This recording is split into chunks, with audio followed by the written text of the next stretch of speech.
Baked beans are a worldwide staple, and that's for a good reason. They're not only delicious but incredibly convenient. If you want, you could pop up a can and eat them just like that. I grew up on baked beans, and even today, when I want to whip up a quick meal, I just grab a can. Plain baked beans in tomato sauce are popular in Jamaica. There was a barbecue version on the shelves for a few years, but I haven't seen it in a while. I'm guessing it wasn't too popular. It wasn't my favorite either. I really feel like grabbing a spoon and digging in, but a lot of Jamaicans would probably look at me sideways, so let's cook this up. In my pan, I'm adding a splash of olive oil and letting it get hot.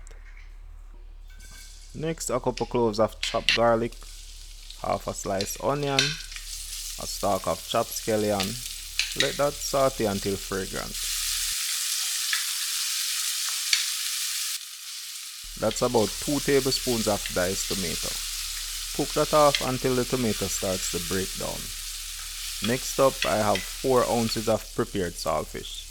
Personally, this is my favorite way to have baked beans.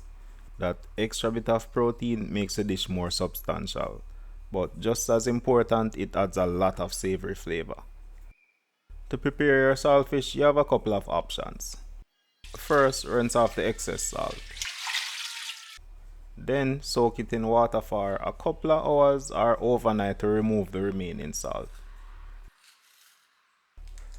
One advantage of this method is that the skin usually comes off very easily.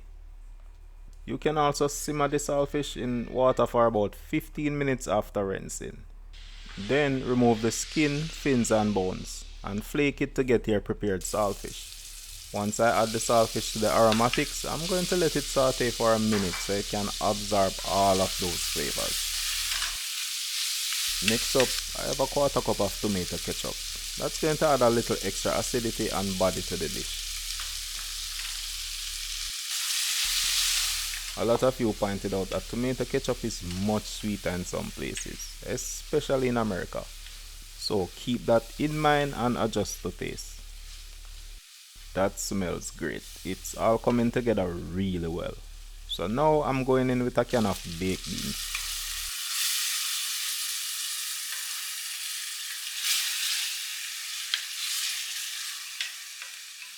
To wrap up the dish, I'm adding about half a cup of sliced sweet peppers, fresh sliced Scotch bonnet to taste, just to add a little heat, a sprig of fresh thyme, and that's a reminder to check out the merch shop. Give that a quick mix and finish with a little freshly ground black pepper. Add salt if it needs it, but mine doesn't. The saltfish still has enough salt left to season the pot. And that's our delicious pot of cooked up baked bean and saltfish. Sweet and tangy, but also deeply savory and aromatic, with a little kick from the scotchy. This is excellent. Saltfish and baked beans is delicious, but it's not the quickest baked bean dish. For that, we need franks. These are the classic franks I grew up on, and franks and beans was always a much quicker dish than saltfish and baked beans. Except for the franks, there's not really much difference between the recipes. Start with a splash of olive oil, garlic, onion, scallion, saute until fragrant, add the tomatoes,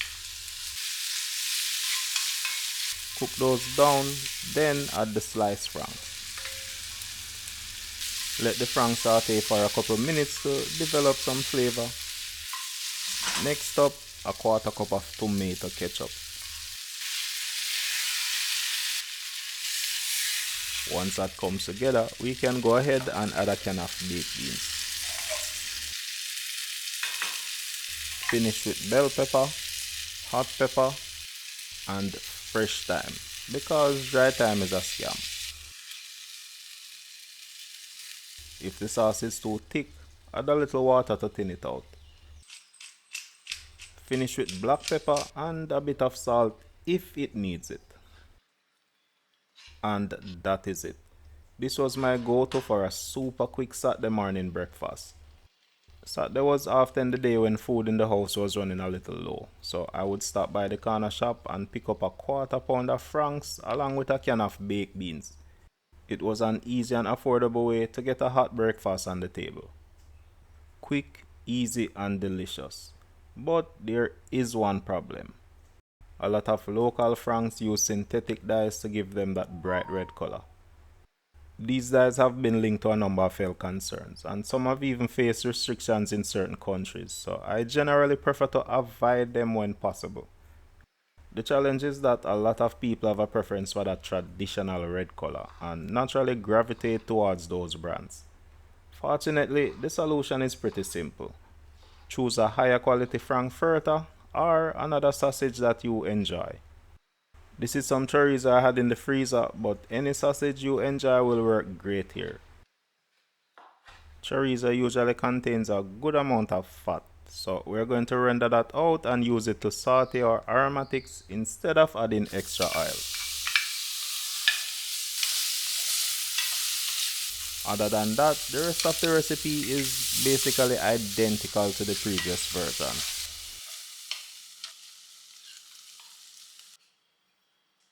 And that's it. Delicious baked beans with spicy chorizo. That looks incredible. Cook up baked beans are great with all kinds of sides, from simple steamed white rice to boiled dumplings and yam.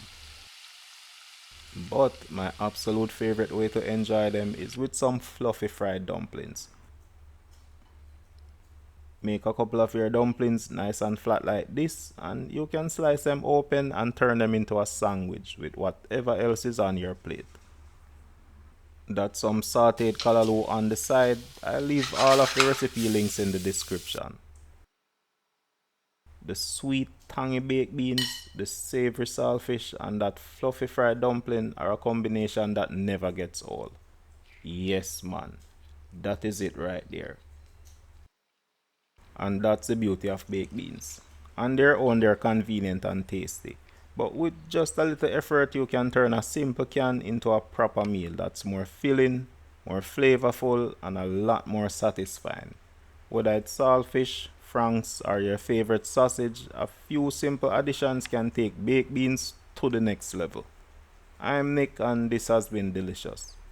Massive shout out to all our patrons who keep the kitchen cooking. Thank you for watching. Enough love, bless up, and I'll catch you in the next one.